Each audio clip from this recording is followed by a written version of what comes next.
What's up, suckers? It's me. I'm back. Once again, I do not have a mic. The new mic now also does not work, and I cannot figure it out. So for right now, I'm going to kind of sound like I'm talking to you in a tunnel. Sorry, but I didn't want to wait another month, so I think we're just going to have to work with what we've got, right? Speaking of working with what you've got, I don't know if you guys remember, but I had a digital summit last year that I ran called Chase the Chaos that was all about helping neurodivergent people, mostly women, feel more in control of who they were, to feel more supported, self-supported, and to realize that they don't need to be fixed. They just need to learn how to feel comfortable with who they are and what they've got. Well, we are accepting applications for speakers until March 31st. The link to the intake form is in the video or podcast description. If you are here before March 31st, 2024, and you think that you would be able to speak sometime between September 21st and September 20th and September 21st. Sorry, that's a Friday and a Saturday. Go ahead and click on that link. All of the information that you might need would be there on the intake form. And if you like it, fill it out. We would love to see if we can have you come join us. Also, I have my first class, for 2024 coming to you April 12th. At 4 p.m. Mountain Standard Time. It's fully digital, fully online, and if you can't make it, you automatically get a recording and direct email support from me, so you can't lose. The class is called Project Planning for Busy Minds. It is for people like us. It helps you figure out what projects you should be going after versus the ones that maybe you want to give a little bit of time. It definitely is very friendly for those of us who like to have multiple projects and really don't like having to pick one thing and then not getting to do the rest of it. And it kind of talks about also how to avoid burnout. So if that sounds like your kind of thing, the link for that is also in the description. And you can get yourself in and get yourself registered up until the day before class, but I suggest not waiting too long just in case it fills up. And with that, let's go ahead and get into the meat of the video.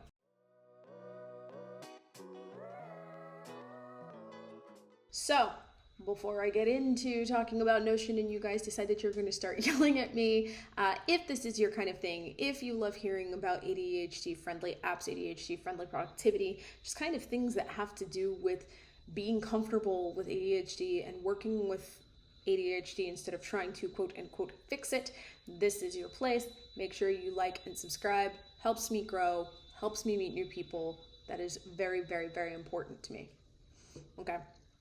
So as you've probably guessed from the title of this video, I wanted to talk about Notion.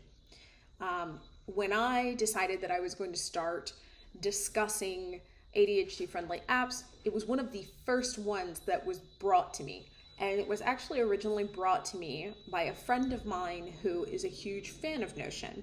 She found out that I really liked ClickUp, and she was like, "Oh, you like ClickUp?" And I said, "Yeah, I do." She goes, "Oh, you're gonna hate Notion." And I had no idea why, and I didn't really ask why, but I wasn't feeling great about Notion when I first decided to try it. In fact, it really didn't help that the more people who told me about it, nobody ever told me anything that sounded appealing. A lot of people would say, well, it's kind of like bullet journaling, and not to get into a side rant here, but I hate bullet journaling. It takes something that should be simple, which is journaling, right? Or jotting things down, and it turns it into a really complicated premise where I'm never quite sure if I'm doing it right. And it almost always seems like people are more interested in trying to make it aesthetic than in actually using it. And I just like stuff that's kind of more straightforward and usable. So it really wasn't looking good for Notion when I first got a chance to try it. But I gotta say, I played with it.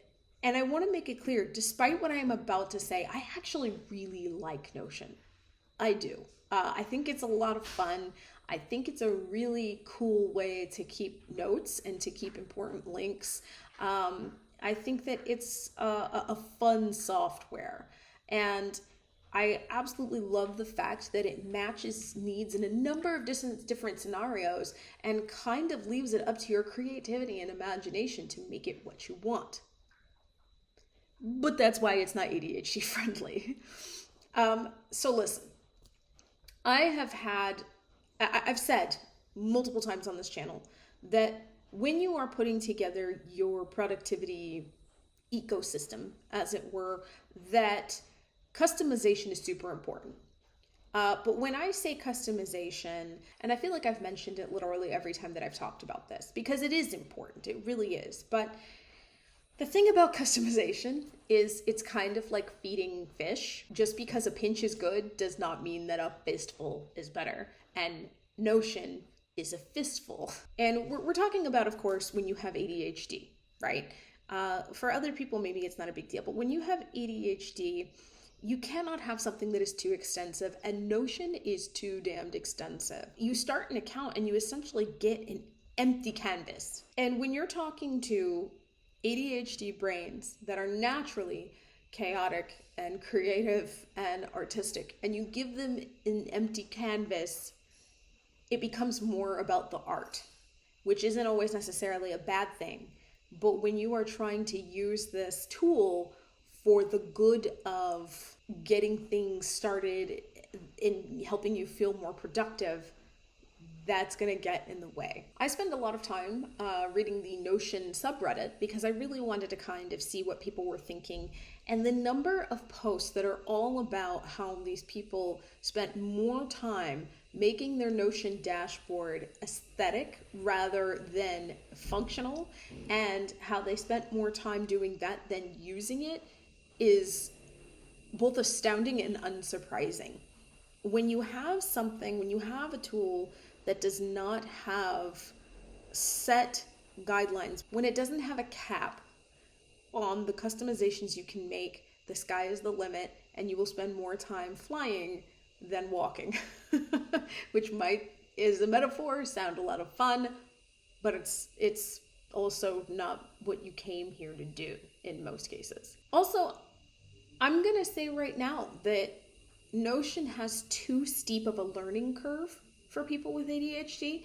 I feel, and I've said this before, and this I stick to pretty tightly, that when you are producing a software for productivity and when the person who is using it is ADHD, it has to be easy to set up, and it can't be something that you're going to have to spend a bunch of time watching tutorials and reading how-tos on.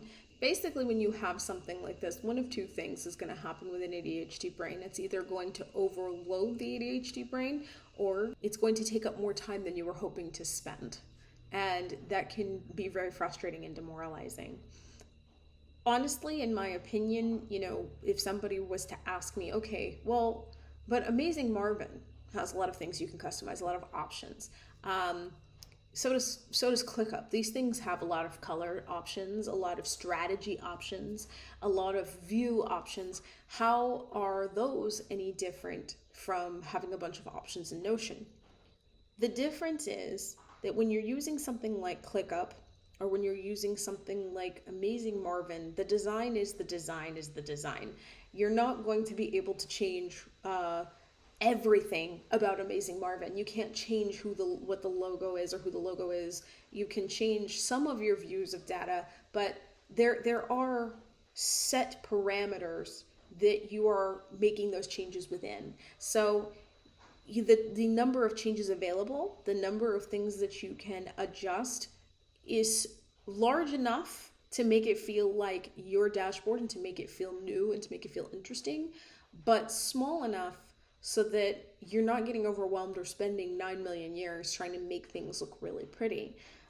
And I do have to say that in a lot of these situations too, when people talk about how pretty their dashboards look, they also still are having issues with the functionality of it, which takes us right back to the learning curve as well. So I personally think that you should use anything that makes your brain light up and that makes you very excited to do the work that you're doing, or at least makes you a little bit more motivated or makes it easier for you to look at it day to day.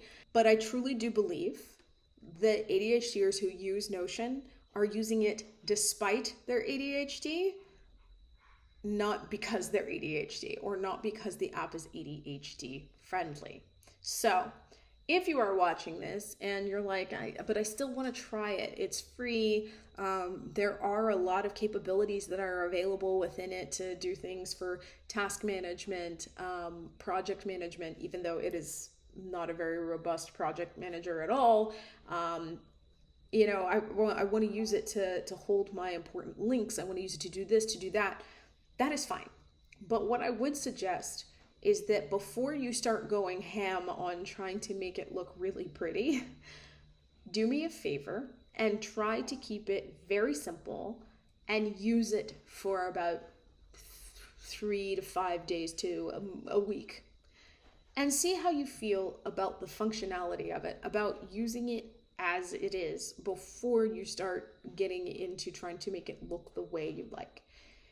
And if it really seems to speak to you, great. But if you're like, you know what, the only thing that I'm really feeling about this is that I want to just play with the colors and make it look real neat, then I would suggest that you use something else for your work, for your daily tasks, for your task management, and make Notion, learning Notion, playing with Notion, a fun project that you can do on the side, or a hobby, or something that you can do just for fun because it's interesting and not because you're really hinging on it working to help you keep track of all of your work. Because there are a lot of ADHDers who I've worked with, myself included, who I couldn't see this being a sustainable way to keep track of the things that you're doing without getting distracted or without getting frustrated because you don't understand how something works. So I know that this was a shorter video today, but I also have a pretty simple opinion on this app, and I just didn't feel like it needed to be padded any. Besides, you guys are about to get a fairly long video from me very soon. I'm trying to work on cobbling that together. So hopefully this kind of answered some of the questions that people have had. If you are somebody, I've had a couple comments that have said that they're looking forward to this video because they can't seem to make Notion work for them. Don't feel bad. Totally and completely makes sense. And if you have made Notion work for you, don't feel bad. That's totally and completely fine. But in the meantime, thank you very much for watching me, for trusting my opinion on these things, for being here. Please make sure you drink plenty of water. Take plenty of good care of yourself. Take good care of yourself, and I will see you in the next video or on the next podcast episode.